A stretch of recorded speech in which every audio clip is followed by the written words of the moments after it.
Welcome back, everyone. Ready for another deep dive. Always. Today, we're going to try and untangle a case that really chills me to the bone.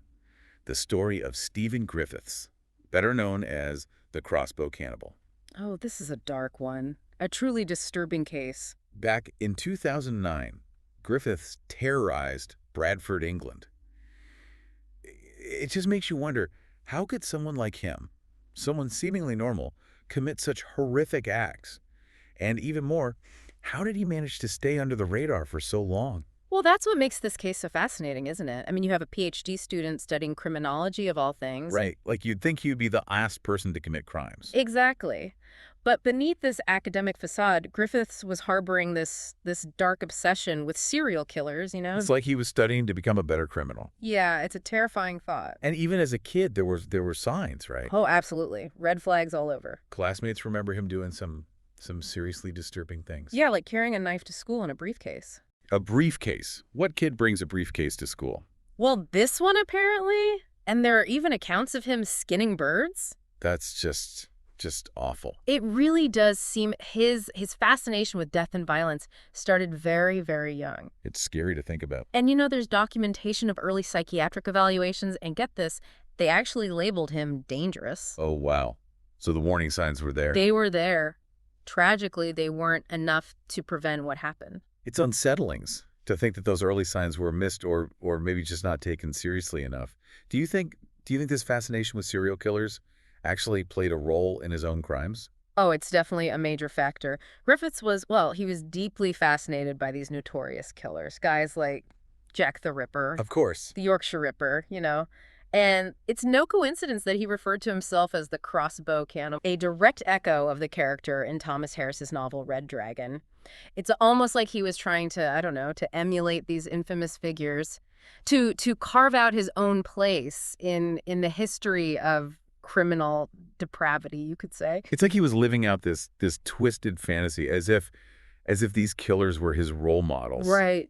That's just bizarre. But before we delve deeper into his crimes, I'm really curious about this lizard man nickname. I mean, who walks a lizard on a leash? That's what I'm saying. Griffiths he was an unusual character, to say the least. That's putting it mildly. Right. Living on benefits, yet excelling in his PhD program. Had girlfriends, but was also known for being controlling and abusive towards them, even stalking some after the relationships ended. Wow. This guy is all over the place. Yeah, he was a complicated guy, but this lizard man persona, I mean, come on. Taking lizards for walks on leashes, it's almost like he was trying to stand out, you know? Okay. To be seen as eccentric. To create a distraction. Maybe. Perhaps to mask his darker side. Who knows? It's like he was crafting this public persona to hide the monster within. Yeah, something like that. But tragically, that monster did surface, and 3 women would become his victims. Susan Rushworth, Shelley Armitage, and Suzanne Blow-Myers. Can you tell us a little bit about these women? Yeah, and it's important to remember that they were more than just victims. They each had lives, stories, hopes, dreams. Susan, for instance, was a mother of 3. Oh, wow. Yeah, and struggled with heroin addiction.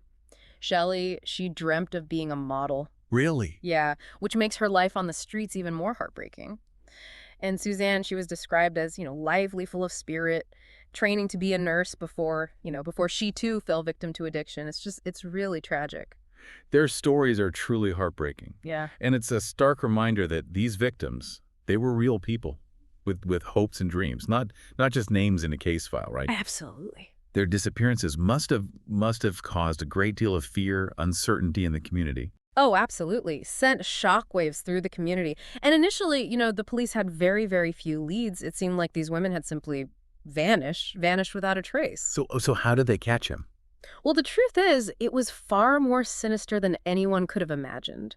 The break in the case came from a rather unexpected source, security footage from Griffith's own apartment building. This is where things take a truly chilling turn, right? It is. Tell me about that footage. Yeah, so a caretaker, he was just routinely reviewing the security tapes, and he noticed something really disturbing. Mm-hmm. The footage showed Griffiths bringing Suzanne Blow-Myers into his apartment. Oh, no. Yeah, and then you see Suzanne, desperately trying to escape, and Griffiths, He's pursuing her, but this time with a crossbow. Oh my God. It's awful, and in the end, he drags her lifeless body back into his apartment. It's hard to even imagine like witnessing something like that on a security tape. To know that you're watching a real life murder unfold, it must be just incredibly disturbing. Was Griffiths aware of the camera? That's what makes it even more disturbing. He is fully aware of the camera. Yeah, and at one point he even flips it off, like he was taunting the authorities, almost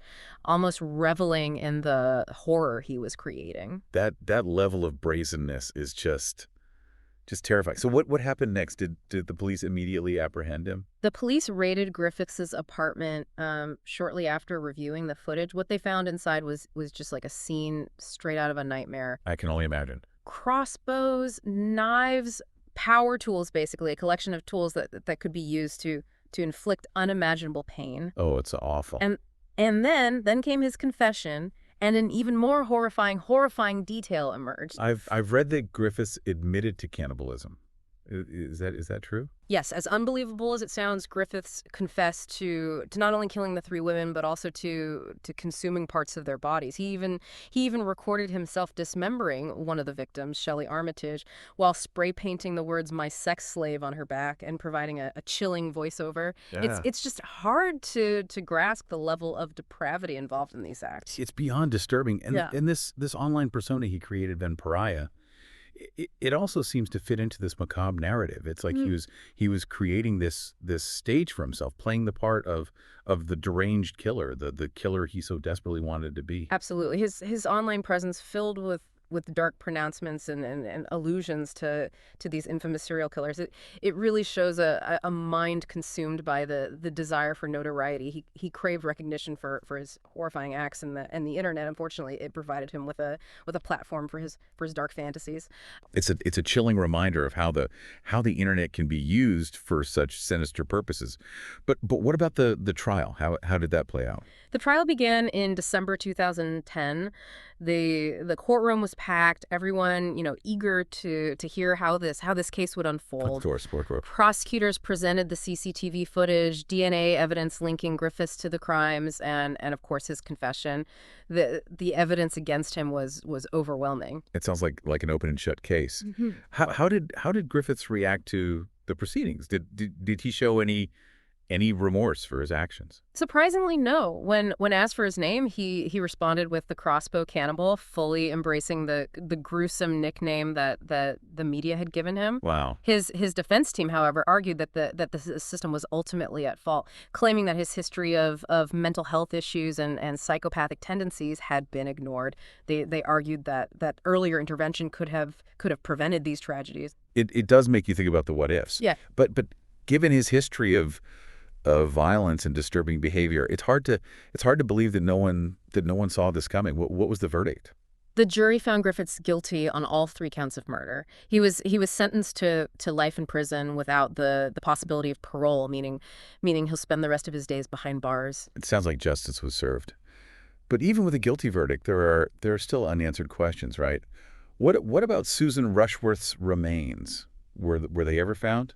Sadly, no. Despite his confession, Griffiths has refused to disclose the location of Susan Rushworth's remains. It's a cruel twist for her family, denying them even the closure of a proper burial. It's just heartbreaking. It's a reminder of the ripple effect these crimes have, the pain that continues to haunt those left behind. And it raises questions about the effectiveness of the systems that are supposed to protect vulnerable individuals. Griffith was known to have mental health issues and exhibited disturbing behavior, really, really disturbing behavior from a young age. Right. Could this tragedy have been prevented if there had been earlier intervention? That's the big question. It's a question that weighs heavily on this case for sure. Were there missed opportunities by mental health professionals, law enforcement, or even those close to him?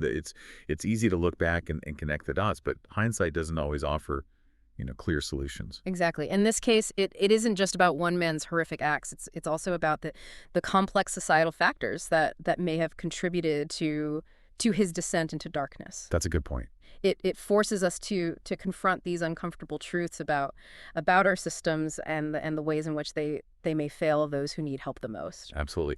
And it highlights the vulnerability of women involved in sex work. These Yeah. women are often marginalized, facing addiction, lacking support systems.